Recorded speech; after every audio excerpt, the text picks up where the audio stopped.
कैसे हो दोस्तों। उम्मीद करता हूँ आप बहुत अच्छे होंगे, तंदुरुस्त होंगे, बिल्कुल मज़े में होंगे। जितने हमने पहले टेंस सीखे हैं, कुछ स्पेशल वर्ड्स भी सीखे थे, कुछ फ्रेजेस भी सीखे थे, वो सब आपने अच्छी तरीके से किए होंगे। आइए आज हम अगला टेंस सीख रहे हैं जिसको बोलते हैं प्रेजेंट परफेक्ट कंटिन्यूअस टेंस। बहुत ज़्यादा डर रहता है हम लोगों के अंदर कि हम इस टेंस को कैसे कवर करेंगे, कैसे सीखेंगे। तो डरने की कोई ज़रूरत नहीं है।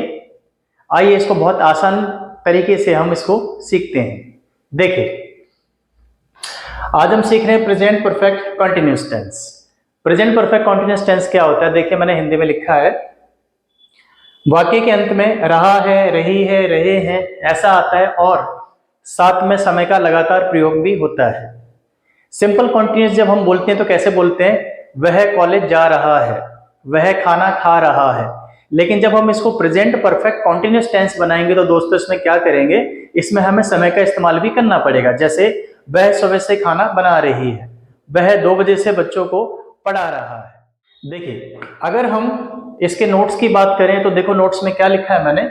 ऐसे वाक्यों में हैज हैव के साथ बीन का प्रयोग होता है और बीन के साथ हम वर्ब की फर्स्ट फॉर्म में आईएनजी लगाते हैं। ये हम सब जानते हैं कि हैज कहाँ आता है, हैव कहाँ आता है।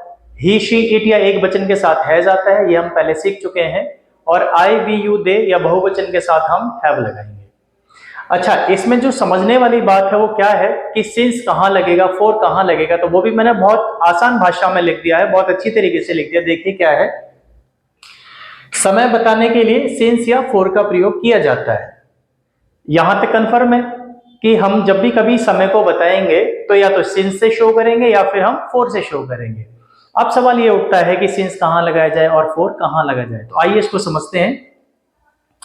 देखिए सिंस मतलब निश्चित समय और फॉर मतलब अनिश्चित समय।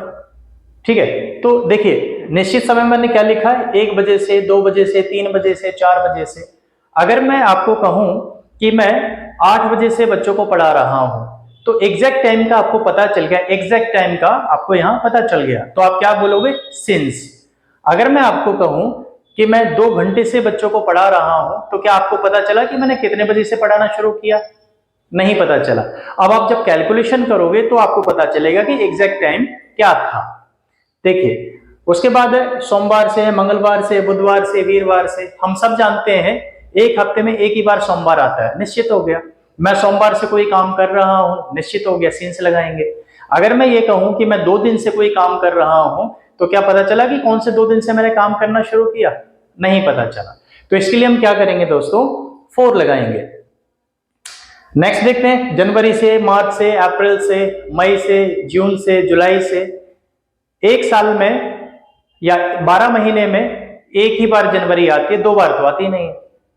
तो जनवरी से, फरवरी से, मार्च से, जब भी कभी हम ऐसा बोलेंगे दोस्तों तो इनके लिए क्या लगाएंगे? सिंस लगाएंगे। और अगर हम बात करें 2 महीने से, 3 महीने से, 4 महीने से, मैं आपको अगर कहूं कि मैं 4 महीने से यूट्यूब पर पढ़ा रहा हूं तो क्या पता चला कि मैंने कौन से निश्चित समय से मैंने ये काम करना शुरू किया? नहीं पता चला। जब आप कैलकुलेशन करोगे तब जाके आपको पता चलेगा कि मैंने कौन से महीने से पढ़ाना शुरू किया। तो इतनी कैलकुलेशन करने की जरूरत नहीं है, आपको यही पता चल गया। अगर आपको एग्जैक्ट टाइम मिल रहा है तो आप सिंस लगा देंगे, और अगर आपको एग्जैक्ट टाइम नहीं मिल रहा है तो आप फॉर लगा देंगे। नेक्स्ट देखते हैं, 1990 से, 2013 से, 2024 से, 2016 से, ये निश्चित हो गया। अगर हम बात करें 2 साल से, 3 साल से, 4 साल से, तो फिर ये अनिश्चित हो गया। तो दोस्तों निश्चित के साथ हम सिंस लगाते हैं और अनिश्चित के साथ हम फॉर लगाते हैं। बस इतनी सी बात हम लोगों को समझनी है। आइए इसके बाद अब हम शुरू करेंगे अफर्मेटिव, नेगेटिव, इंटरोगेटिव ए और इंटरोगेटिव बी कैसे बनाए जाते हैं। तो आइए दोस्तों अब इसके पार्ट्स देख लेते हैं, अफर्मेटिव, नेगेटिव और इंटरोगेटिव।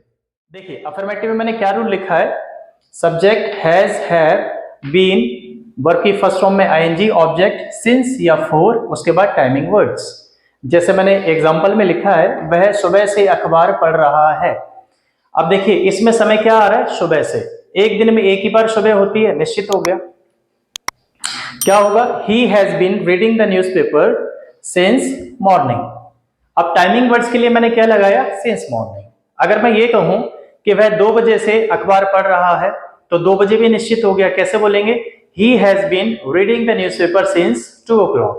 अगर मैं ये कहूं कि वह 3 घंटे से अखबार पढ़ रहा है, तो 3 घंटे निश्चित तो नहीं हुआ, तो कैसे बोलेंगे इसको?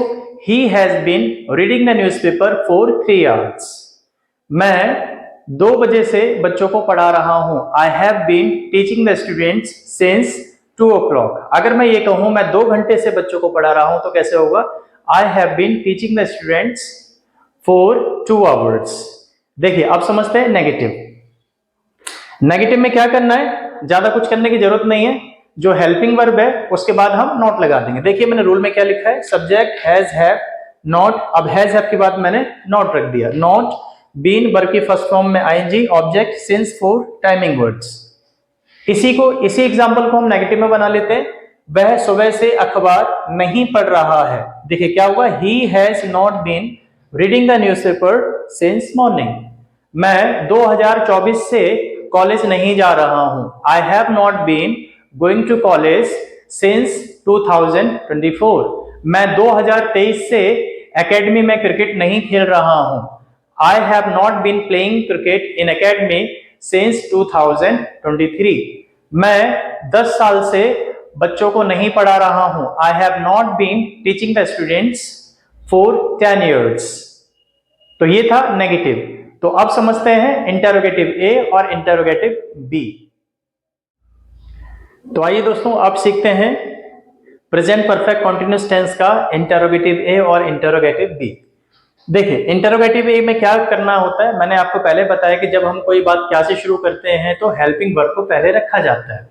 देखिए इसकी हेल्पिंग वर्ब को हम पहले रख रहे हैं, has, have, subject, been, V1 plus ING, object, since, for, उसके बाद टाइमिंग वर्ड्स और फिर क्वेश्चन मार्क। जैसे मैंने लिखा है, क्या तुम 2 दिन से परीक्षा की तैयारी कर रहे हो? क्या तुम 2 दिन से परीक्षा की तैयारी कर रहे हो? अब 2 दिन निश्चित तो नहीं है, पता नहीं कौन से 2 दिन की बात हो रही है, तो ये अनिश्चित हो गया, तो इसके लिए क्या लगाना पड़ेगा? फॉर लगाना पड़ेगा। तो इसको इंग्लिश में कैसे बनाएंगे?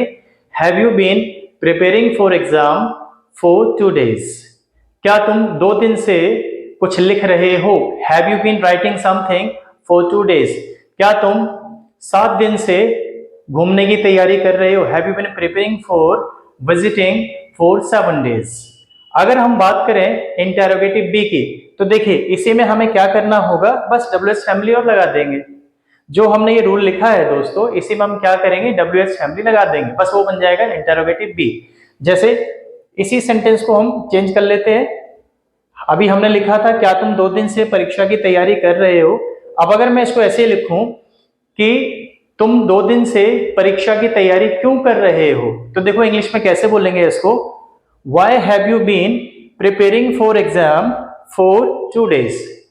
तुम 2 घंटे से कहां जा रहे हो? Where have you been going for 2 hours। तुम 3 दिन से क्या कर रहे हो? What have you been doing for 3 days। तुम 4 दिन से क्या कर रहे हो? What have you been doing for 4 days। तो दोस्तों आज हमने सीखा प्रेजेंट परफेक्ट कंटिन्यूअस टेंस। आगे वीडियो हम सीखेंगे पास्ट परफेक्ट कंटिन्यूअस टेंस। तो आज के लिए बस इतना ही, मिलते हैं फिर दूसरी वीडियो में। तब तक के लिए खुश रहिए, हंसते रहिए, मुस्कुराते रहिए और प्लीज देखते रहिए मेरा channel English with Mahesh sir. अगर आप ठीक से प्रैक्टिस नहीं करोगे, मैं बार बार आपको ये बात बोलता हूं, अगर आप ठीक से प्रैक्टिस नहीं करोगे तो इंग्लिश नहीं आ सकती। तो दोस्तों ठीक से प्रैक्टिस करना है आप लोगों को। Thanks a lot for watching my video। जय हिंद।